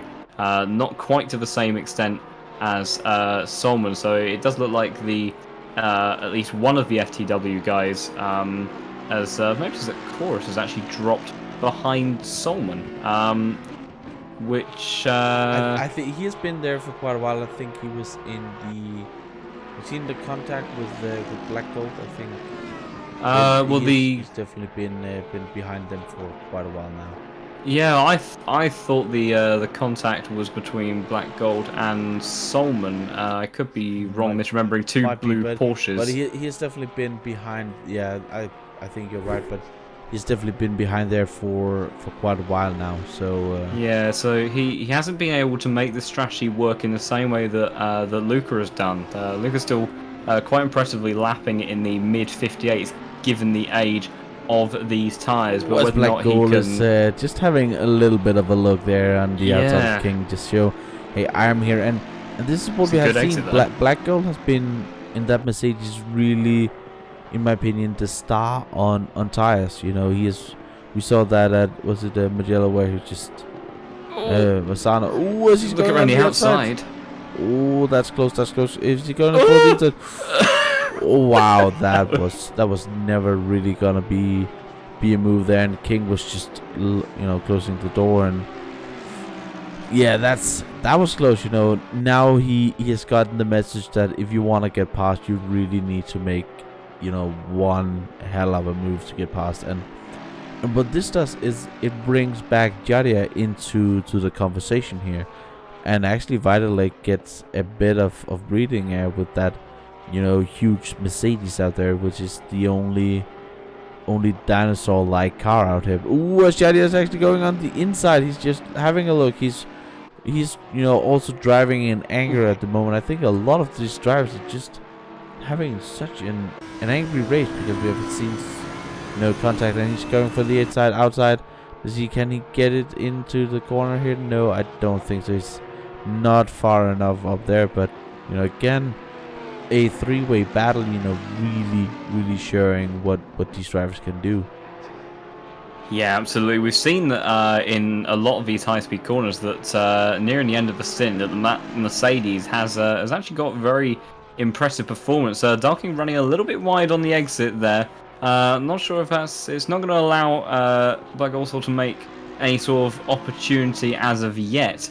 But he definitely does look like he has the advantage at the moment. We'll be looking to try to line up potentially just a clean exit. So yeah, runs a little bit deep, almost into the back of Dalkin, gets it pulled up, squares it up for this run down the back straight, and will have the slipstream of Dalkin. Now we already saw last lap, Dalkin was feeling the pressure of this Hello Kitty Mercedes and defending to the inside line. What does he do this time? It looks like neither of them are going to be making any sort of form of move.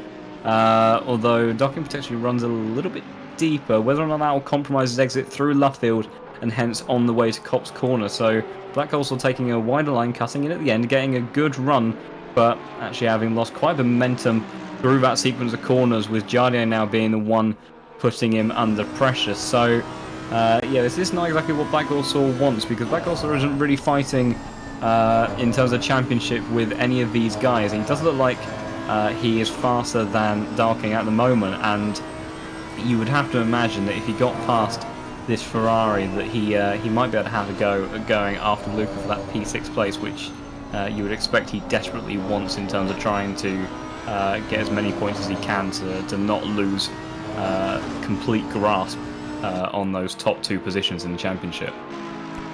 Yeah, definitely, and let's hope that there will be more races with the, Mercedes is a little bit more favored, because we have had a lot of Porsche, amazing tracks for them. So, but yeah, the Sun as well, as I mentioned. Ooh, as he's going for the inside, and that's a contact, and that has gone horribly wrong. Darren King just showing going a little bit wide, and I think it was actually not a move that Black Gold actually wanted to make. I think he just got confused and surprised that suddenly as he's going sideways through what is effectively the first corner for Formula 1, and he's just, I think the tires might have died a little bit there, because he's on the cusp of what they can do. But I think he got surprised by how much King actually slowed down and how much room there were. So it was a gap that just really closed, and sad to see, but and we just commentated cursed it, because we were like, he needs to get up there to get points. But one thing that we need to be looking out for as well is actually Amir has closed up to Chris at the moment. Yeah, that's actually what I was looking at the time, because I didn't see the contact that took place between Duncan, because I thought it was all done and dusted there in the meantime, and everyone was going to hold position and keep it pointing in a straight line. That's obviously not how it played out. But on the lap before, Chris today 1:59, and Malinowski has done 2 mid-58s in a row. So I'm not sure exactly what was going on there, but Amir is certainly lapping that bit faster and a bit more consistently the Chris is at the moment, and could potentially put Chris under some sort of pressure if he continues to make mistakes like that. But something definitely went wrong on that at some point over that lap to go as we look for P10 Battle. We've got Chorus and Monaco and Van der Velde all battling very furiously. The Tinko going very wide on the exit. I'm not sure he'll be allowed to keep that sort of position, and now going to make it 3 wide going into club corner. That's always going in tears. Chorus and Monaco making contact, and Tinko getting his way through there. That was very messy from everybody involved there, and I think actually Tinko, to be honest, was a bit greedy in using that much of the runoff on Stowe and using that momentum to make it 3 wide into there. And I'm not sure that Gianni in that 808 car was actually aware that Tinko was coming steaming up the inside, and I think unfortunately it was a case that Tinko went all the way up the inside on a very tight line.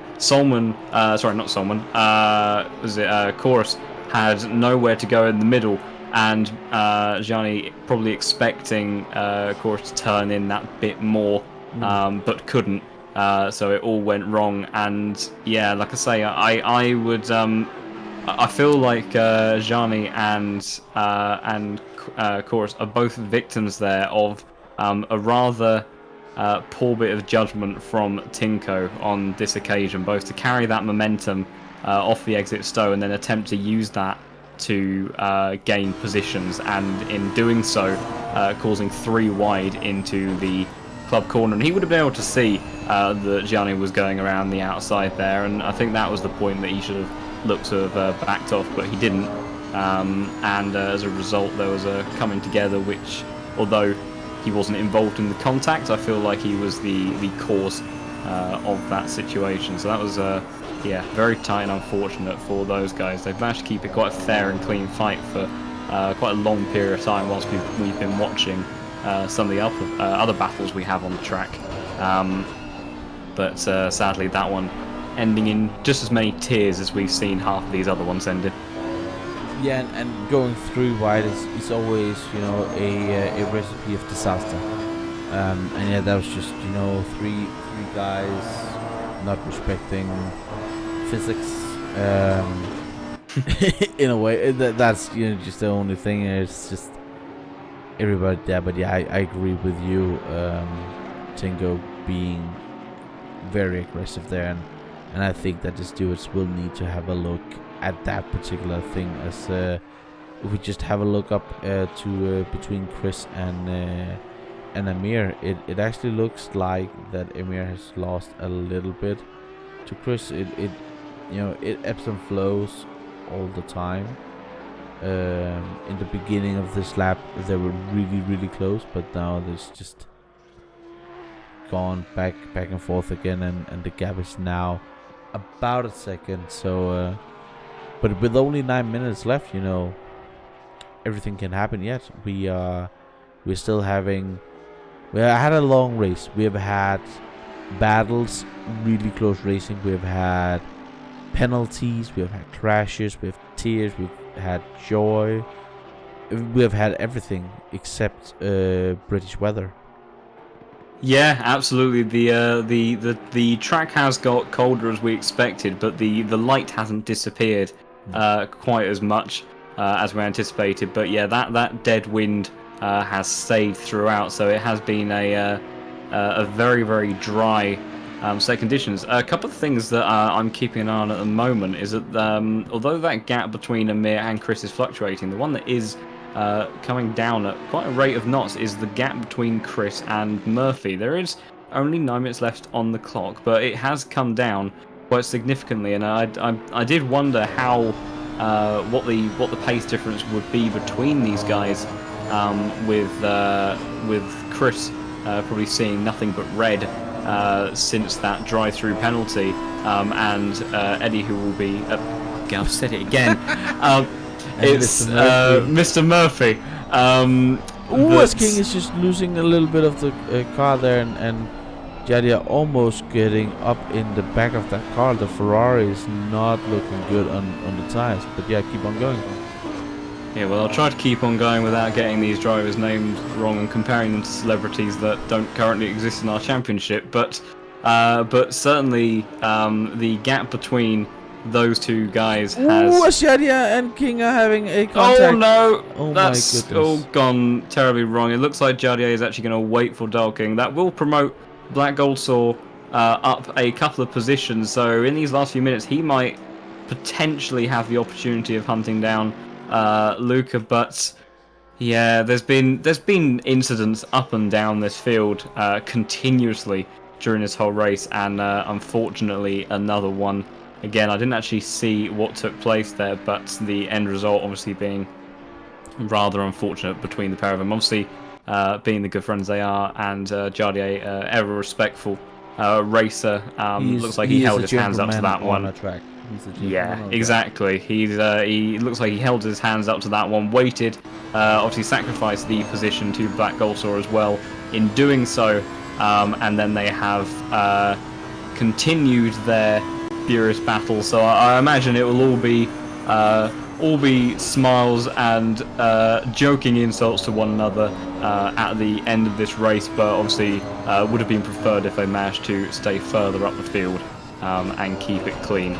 But yeah, King's Ferrari definitely looks like those tires have gone past. Sorry, Monaco's just gone steaming up the inside of Solman as outbraked himself into Narnia by the looks of it, and has dropped quite a distance back as a result. I just happened to catch on board, and obviously someone's been lapping quite slowly for a long time there.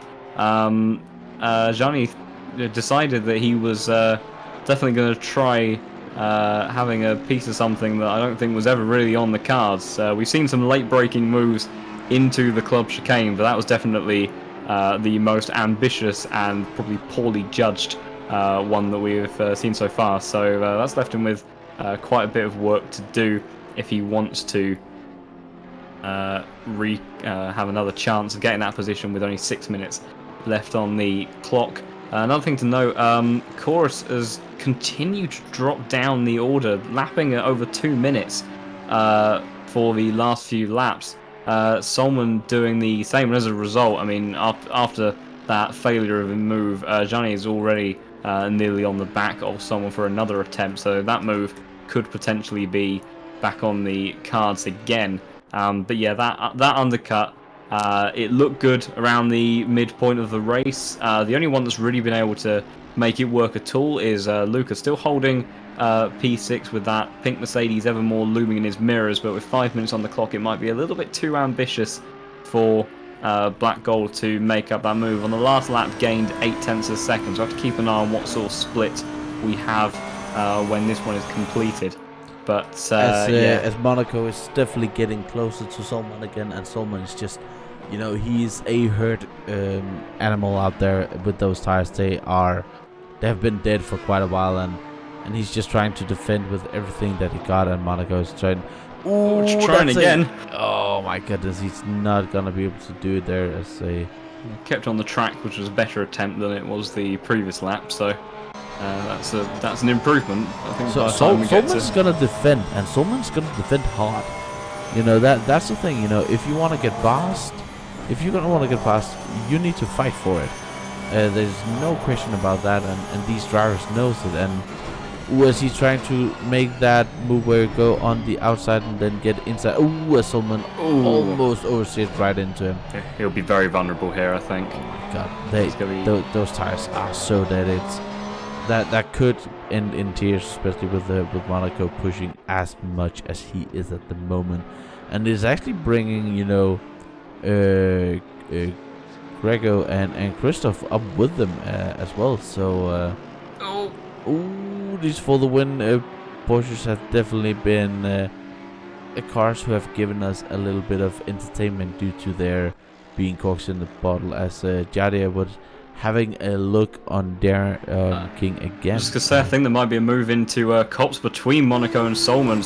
Someone got a very poor exit out of Luffield. Monaco trying to go around the outside. Not going to make it work, but he's got a lot more momentum and grip as he then cuts back to the other side. That will develop on the inside. We've already seen 1 or 2 crashes happen down here. Is he going to try as well? No, he backs out of that one. But like you say, that has brought Giorgio and Greco right onto the back of this pair.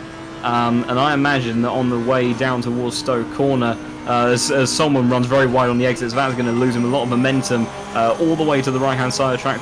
Try to defend this, but Gianni is going to be firmly alongside him going into the braking zone, and you would have to think this will be the move now. Right outside, Greco actually having a look up the inside as well, so it's all kicking off between these guys. Gianni looks like he's kept the momentum up going around the outside. Greco has run the other Porsche wide, so Greco's got that move done. Someone's still fighting. There's Gianni going up the inside. Might be contact between the pair of them. Someone going off the road. There's going to be contact on the exit. Gianni's round. Greco's going to get past the pair of them, and in about 2 corners, Greco has gained 3 positions. Cora's coming up and will get past Gianni as a result. And we've seen so many incidents there, and I think that was a bit poor from Solman potentially. You know, he was definitely always going to fight that position, which is all well and good, but I think he just pushed his luck a bit too far there. He admittedly did have most of the track removed through the middle of the corner there, as I think I just might have seen someone retire. I'm not sure. Someone seemed to disappear off the leaderboard for me. That could have just been a bit of lag though. But yeah, he did lose right to the track in the middle corner, which was quite aggressive from Gianni in fairness to Solman. But then someone did make a rather poorly judged rejoin on the apex, and I think that just caught out Gianni, and then it all ended in tears once again. The big winner out of all of that was obviously Greco and that Ferrari, coming from very far down in the field. Up now currently into 11th position. I'm not sure if there'll be any sort of form of investigation though between him and Giorgio behind him, because I did see Giorgio is very, very wide at the exit of Stowe, and then lost a lot of time and momentum, so I'm not sure if that was just a misjudgment from him or if there was any sort of form of contact in the middle of that corner. But it all definitely got quite aggressive by that point. And speaking of aggressive, Jardier and King, yeah. Close. Oh my goodness. Just going in towards club chicane again. We've already seen, and this has happened between these guys. Don't think it's going to happen on this occasion at least, thank goodness. But yeah, Jardier definitely put him under pressure and up ahead of them as well.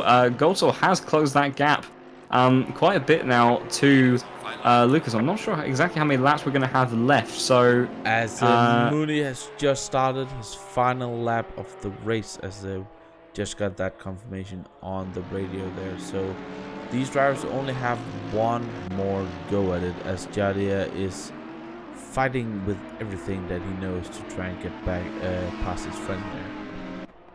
Yeah, absolutely. And on that last lap, Black Gold Saw was a second faster than Lucas, so he will only have 1 lap left. I imagine his best opportunity is probably down towards Stowe.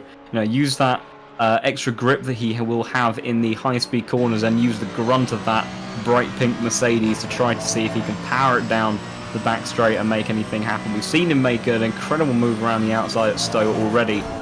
Whether or not he can do it again is another matter. So they will be approaching that sequence of corners fairly shortly as they start their final lap. So let's see how they get on through here. It looks like Black Gold's got a little bit more turn in on the apex of the corners, closing up a bit further, and Crispy's taking quite a wide. Yeah, he's gained quite a lot there. Luca even running a little bit wide on the exit, so that could be the move on for Black Gold. So he is in the slipstream. Luca very much aware of the fact that he will need to cover the inside here. Black Gold does a bit of a double fake there. He's going to try running around the outside. I think Luca breaks very wide. He's going to be bumping on the middle of the corner. Black Gold not having any of it is going to say, no, excuse me, I am here. Do not push me off the circuit. As he then...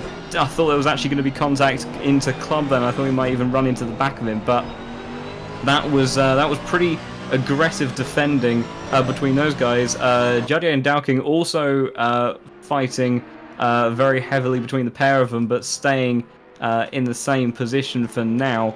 As Mooney, I think, is actually just going to come across the line, flashing his headlights in celebration for an incredible victory. Only one incident for himself. Between himself and Chris, but I think agreed in the responsibility that has had on being towards Chris. But final position still being battled out in this very late stage of the race. And who's coming in P2? The guy with just consistency allows to get P2. He's still leading. Sorry, Hosseini's out of fuel. Hosseini's out of fuel. Hosseini has just come to a complete halt. Approaching the final sector, and I don't think he's going to make it to the line. Black Gold won't be able to get the move onto Vitalik, so that'll stay as is. Jadier won't be able to get past his friend Darking, but Amir, crawling to the line, will just about get it across the line. Speed up there again. I think he turned up the engine map for that last portion, but I just suddenly realised he was running down that back straight at an absolute crawl. So I think that was just one last dash when he realises he slaps Mooney with the back of his car. Well, yeah, there you go. On that last lap, a 2:19 for Hosseini, so losing time hand over fist there. And all the way till the very last corner then, there was drama in this race and positions changing. I'm assuming that Murphy has just come to a stop. I'm assuming he has been registered as crossing the line. I think he has. Yes. He's just driven further around the circuit before coming to a halt. So it won't be a Porsche locked out podium. But it will be drama all the way until the end of that race. Definitely, and I think, what a race! What a race! We Incredible. have had so much fighting and close racing all the time. We have had to switch between, multiple battles at a time. It was amazing, and yeah, I can see here Vitalik also saying that he finished the race with about 0.2 liters of fuel. So even after that, Black Gold actually got up to his P6. But yeah, what a race, and a new different winner again. We have had different winners for every single race this season. Is he a new? No, he's not. He is our second winner because he won the opening race in Barcelona. He's been a bit off the grid. Yeah, he's been a bit off the grid, pun in the pun, for the last few races, and 9th and 8th, the 25th, and not even bothering to show. So, yeah, no, in actual fact then, Mooney is our first double race winner of the season, and after obviously starting out the season so strongly, went through quite a bad period, but that will certainly help cement his position going up the order, because in front of him we have Luca, who obviously finished I think in 5th place by the end of that, But there'll be a large enough points difference there to overcome that. Ibrahimi, who is I don't even believe in this race. Murphy got decent points today in third, so he might hold on to that. But I reckon on the back of that, that Mooney will be rocketing up the order there and closing in on that very, very tight battle. We had Esther on 298 points and Chorus on 297. So on the back of that, I reckon that Mooney will be ever more looming to start jousting for that fourth place position. So definitely the first good race from him in a long time, and a well-deserved victory, I think. Yeah, as soon as we got to those pit stops, he just went away, and for me, today, he was the driver at the top who just didn't make any mistakes. And as soon as Malowski were not, after the first couple of laps, he just fell off that train, and then Mooney just went out there. But what a race, incredible battle all the way up and down the field. And I can't say that enough, because that was just weird, because that was just incredible. The battles. Of course we had some contacts between the drivers, but that is what happens when you have close racing.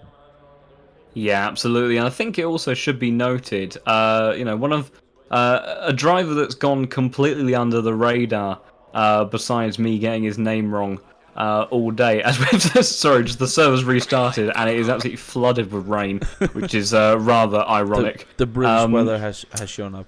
Exactly, always turns up at the wrong time. But someone that completely went under the radar. Like I say, besides, I apologise for getting his name wrong on multiple occasions. I've managed to not do that so far during this entire season, and I've done it twice in one stream. But Murphy did it very, very well to get that third place position, and he was less than 6 seconds behind Malinowski by the end of that race. Malinowski did start to. I'm not necessarily sure if it was that he lost pace or he might have even been fuel saving, considering the multiple Porsches there looked like they were incredibly marginal for fuel. Obviously, Amir being the one that was a bit too marginal for fuel, and losing out heavily at the end of the race there. So I'm not sure if that pace difference was down to perhaps some fuel saving that was going on with Malinowski there in second place. But nonetheless, Murphy bringing that Audi onto the podium and getting the Yassit guys up near the front was definitely a very good effort from him, considering the pace difference that there did look to be early on in the race between the Porsches and other cars.